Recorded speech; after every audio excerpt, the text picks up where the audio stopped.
Bonjour à tous. Monsieur le ministre, mesdames et messieurs les maires, mesdames et messieurs les parlementaires, mesdames et messieurs,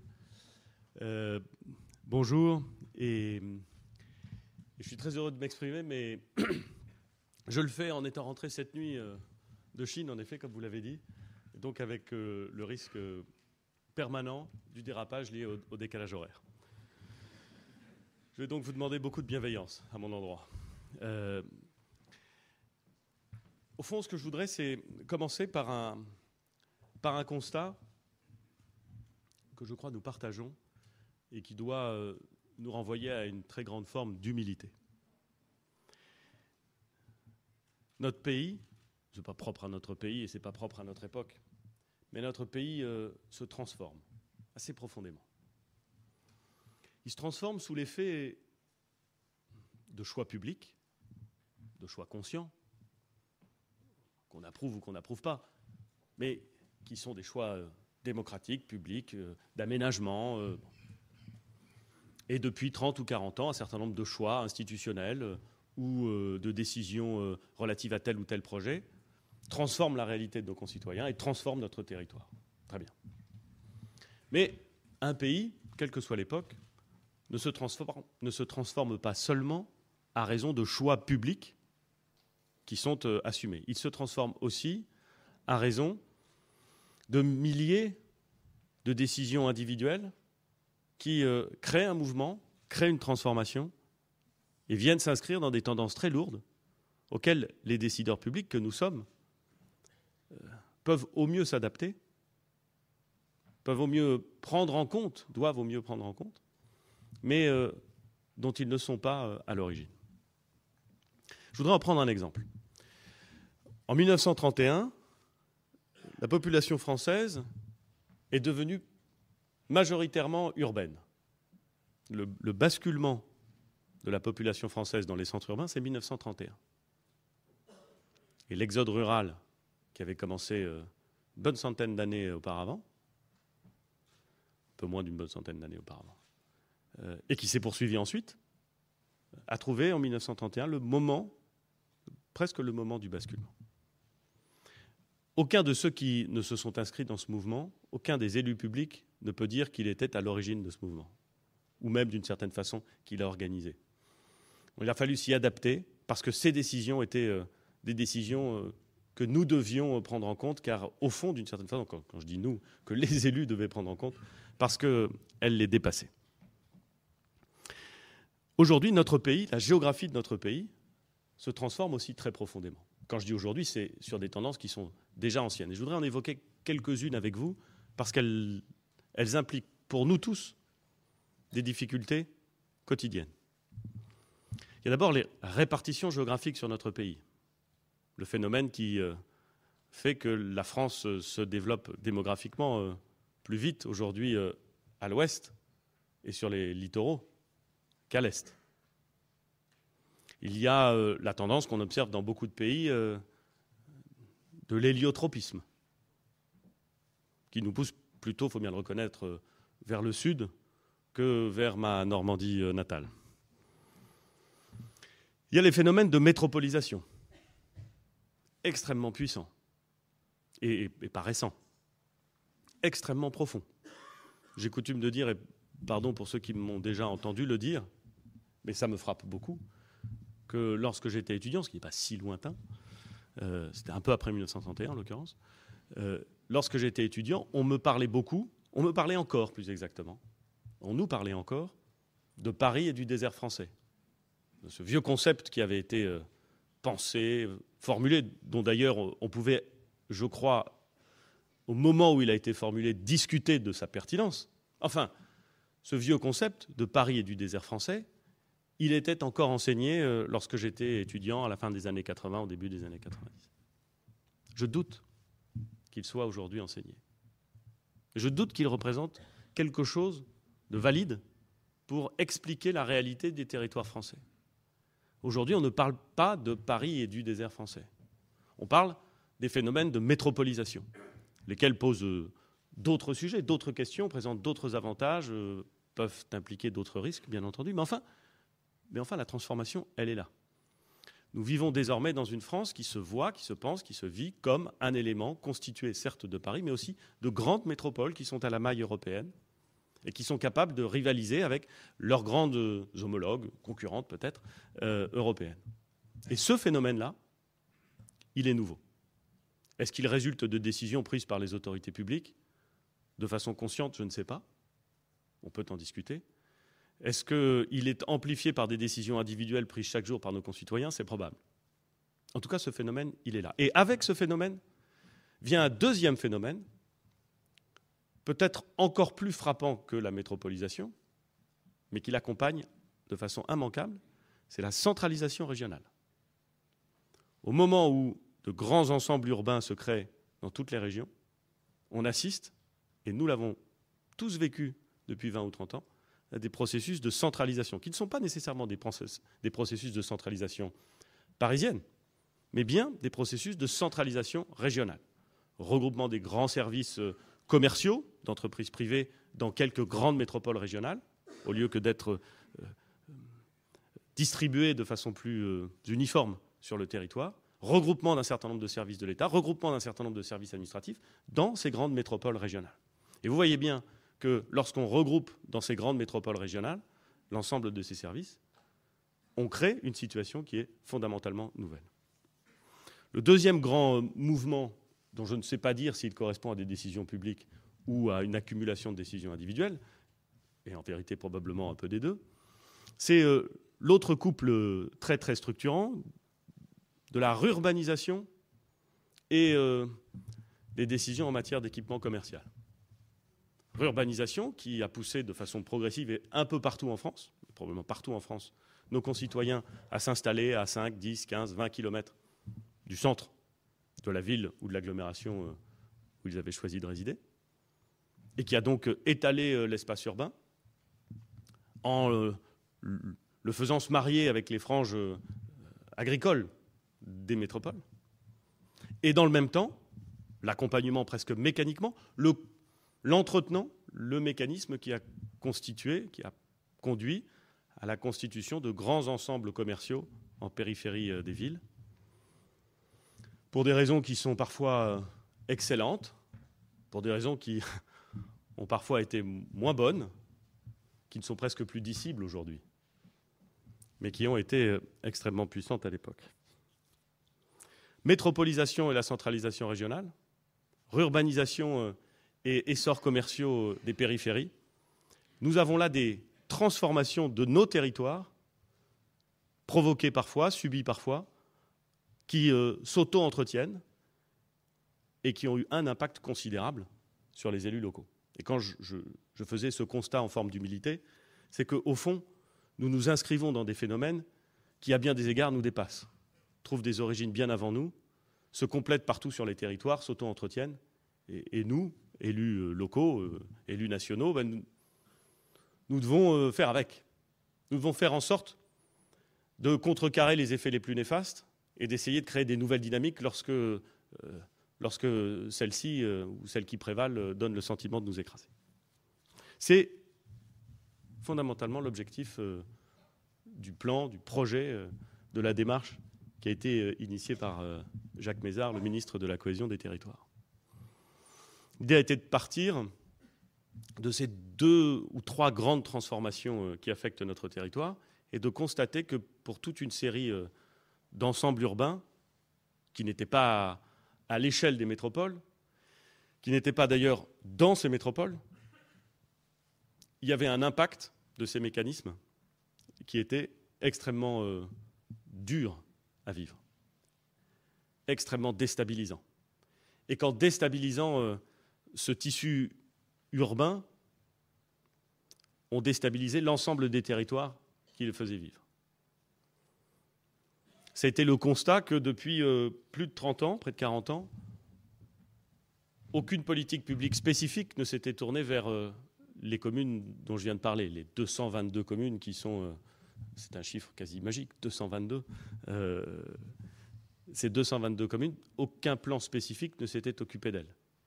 Elles relevaient du droit commun, et c'est très bien ainsi, mais elles n'avaient jamais été identifiées comme relevant d'une nature tellement particulière qu'il aurait fallu inventer des mécanismes, des outils, une politique publique spécifique pour faire face aux difficultés et aux constats que je viens de faire. Sur ces 222 communes, cibles à certains égards, vivent un bon quart de la population française. Ça n'est donc en rien négligeable. C'est même très largement structurant.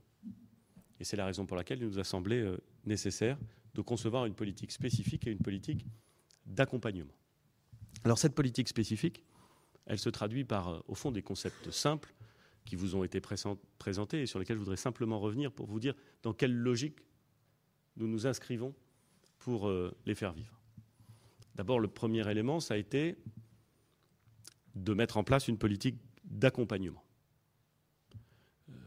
Il ne revient pas au ministre de la Cohésion des Territoires, et il revient encore moins au Premier ministre, de définir une stratégie pour les 222 villes en question. Quand bien même nous le voudrions, et nous ne le voulons pas, nous en serions incapables. L'idée, c'est d'accompagner la stratégie des maires, des élus, qui promeuvent le développement ou la renaissance, à certains égards, de leur centre-ville. Parce que à cet échelon, à cette échelle, se joue la possibilité, non pas de venir contrecarrer les évolutions que je mentionnais au début de mon propos, mais de s'adapter à ces évolutions pour redonner une chance à des territoires qui sont ou se vivent parfois en perte de vitesse. Accompagner la stratégie des élus. Ne pas leur proposer une stratégie, ne pas imaginer qu'on serait en mesure de leur proposer ou de leur imposer une stratégie. Et veiller, si cette stratégie n'est pas encore élaborée, ce qui peut arriver en fonction des alternances politiques, en fonction de, on peut avoir besoin de remettre sur le papier sa copie, alors faire en sorte de les accompagner et de laisser le temps à cette stratégie de cœur de ville d'être élaborée par ceux qui doivent la penser et la mettre en œuvre. Le résultat, c'est que parmi vous, si j'ose dire, il y en a qui sont très très près et il y en a qui seront bientôt très très près. Et c'est tant mieux. Et c'est pas grave. Il n'y aurait rien de pire que d'imaginer que, parce que nous sommes prêts à mettre en œuvre cette stratégie, il faudrait que vous soyez prêts à un niveau de préparation qui serait identique. C'est pas comme ça que ça marche. C'est pas comme ça que fonctionne le pays.